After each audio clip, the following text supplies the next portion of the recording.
What if gender isn't really about labels or clothing or brain scans?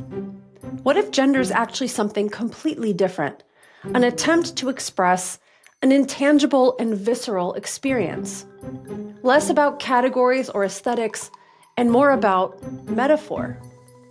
What if everyone is thinking about gender wrong? A lot of people feel trapped between two opposite sides. On one hand, you've got gender activists making claims and using slogans that don't always line up with reality. On the other hand, there's a hyper-rational approach that can be dismissive and condescending and fails to make room for people's very real personal experiences. If you've been burned out by both, welcome. This channel is for you. This is the metaphor of gender.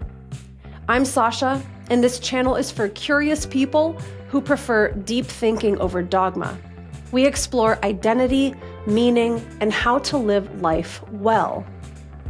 You see, I'm a therapist, and I work with young people and young adults who are questioning their identity and trying to make sense of who they are. And what I've seen is that people want real conversations, not talking points. They want to be genuinely respected and also be challenged to reflect deeply. And people want to build a life that gives them more freedom and more flexibility in the real world, not just in theory. That's why I started the metaphor of gender. This isn't about choosing between activism for one side or the other. We're actually not going to concern ourselves with debates at all here. This channel is about stepping outside of the conflict entirely and looking at gender in a completely new way, as a metaphor. And this will give you greater clarity and freedom for how you want to engage with gender, whatever that means to you.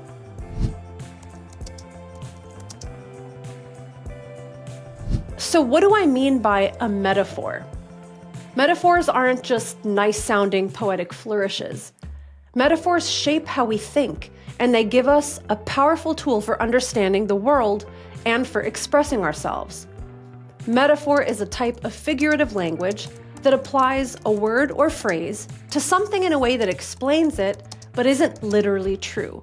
For example, it's so cold, I'm freezing. Metaphor creates a vivid image in our minds, which is visceral, emotional, and embodied. Metaphors very often evoke sensory experiences. Take the phrase, "I'm not falling for it." It means, I'm not going to be deceived. And notice how obvious its meaning is. Even if you had never heard that phrase before, I'd bet you could easily work out its meaning. You know why? Because "I'm not falling for it" connects to a physical sensation that we've all experienced. That feeling of losing your balance, of tumbling before you even realize what has happened. It's also the embarrassment that comes right afterwards. Because that's what it feels like in our bodies when we're tricked or deceived. It's disorienting, and we lose our balance and equilibrium. It makes us distrust our own footing, just like when we trip and fall. But of course, this is a metaphor. It's not literal. And if you'd never heard it before, and you interpreted it to mean something about literally falling on the ground, you'd be wrong. You would have missed the metaphor. So our brains use embodied experiences to make sense of abstract ideas, which we then express using metaphorical language. And this metaphorical language always means something a little bit different than a precise translation. But here's the question. What happens when we try to talk about gender without appreciating the metaphor? What if we strip all the deeper meaning away and treat gender only like a technical problem to solve or a language game to win? What happens when we take gender out of the metaphoric realm and reduce it to something very literal? Now, I'm not saying we aren't allowed to make a metaphor concrete by bringing it into real life, but we need to appreciate its qualities as a metaphor first. If we choose to take a metaphor, take it literally, and then bring it into 3D, so to speak, that's a choice we can certainly make, but we should do so consciously and thoughtfully. Let's talk about personal identity. This is a really huge concept, especially if you're between the ages of 12 and 25. That's the time in everyone's life when we're really busy sorting this out. And in a world obsessed with efficiency, some people have started treating identity like an object to manipulate, or a machine that you operate, or some kind of riddle you have to solve. And smart analytical people really tend to think a lot about everything, including deep introspection and research to try and understand themselves better. Sometimes people try to think and research their way into a concrete identity label. But you know what?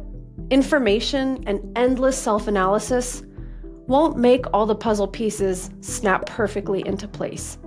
Even super smart people can't just analyze their way into self-knowledge. Because personal identity is something you come to learn about yourself over time and as you live your life, not the other way around. Identity development is actually a reciprocal relationship between you, your inner world, and the life you live socially with the outside world. And this is a constantly evolving process. So, for a healthy identity to develop, we have to keep experiencing things and living our life and keeping one foot in reality. Right now, we're here together on YouTube and on the internet. And we know that the internet thrives on extremes. Online, people are repeating slogans and fighting for the last word. And everyone is 100% certain that their position is correct. But real understanding takes time. It takes curiosity, and I mean genuine curiosity. This is open-mindedness, willingness, and even some humility. That's a commitment that I am making to you on this channel. So, even when we see something like this, or this, that evokes a very strong reaction in us, we're gonna stay curious, open, and resist the urge to just write something off as either good or bad. On this channel, just like I always say in therapy, all ideas are allowed, all feelings are allowed, and we'll give ourselves permission and encouragement to think about and explore anything and everything. If you want to join me in this commitment, I hope that you too will feel a lot more free, relaxed, and engaged. We don't need all the answers right now, but I think we do need better questions. And we need honesty, not just about how we feel or what we want, but about what makes us whole, connected, and engaged in the real world. Identity is way bigger than any particular label, but the labels we identify with can also shape our identity. It's a kind of two-way street, and lots of different decisions, choices, and experiences will make up your identity as you develop. Let's take myself as an example. I've been a licensed therapist since 2012, but the way I understand my work has changed a lot over the years. The same label, therapist, but I'm a completely different person. Did you catch that metaphor? I'm not literally a completely different person, of course, but it sure feels that way. You gotta love a good metaphor. How about this one? Have you ever felt like you were born in the wrong body? That's a really powerful metaphor.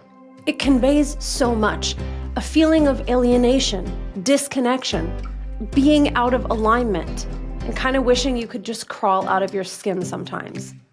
You see, I can't even describe the metaphor without using more metaphors. They're literally everywhere, and they're so useful. The point is, this is a natural and expressive way that our brains use language to explain a feeling to someone else. It says a lot, but remember that we need to be genuinely curious, open-minded, and humble to really understand this metaphor and what it might mean for you in your particular life. On this channel, we're not in a rush to cross things off a list or come to any final conclusions. Metaphorical thinking is not just a theme here, it's our methodology. We're here to ask surprising questions and stay curious about wherever the answers may take us. We're also going to use insights from the world of psychology to understand ourselves better and talk about common questions and issues that come up when people are exploring their personal identity, including their gender. This is just the beginning. If this resonates with you, please let me know what topics you'd want me to explore. The Metaphor of Gender channel isn't about hot takes or easy answers. It's about deep curiosity. It's about a willingness to stay with interesting questions and about ideas for how to live in a way that genuinely improves your life, your relationships, and your sense of well-being. That's it for today. Keeping one foot in reality and one in possibility. I'll see you next time. Hey, if you enjoyed this video, please be sure to like and subscribe. That really helps me to keep this channel going. And please tell me your thoughts below. This information is meant for educational purposes only, and not as a substitute for mental health services.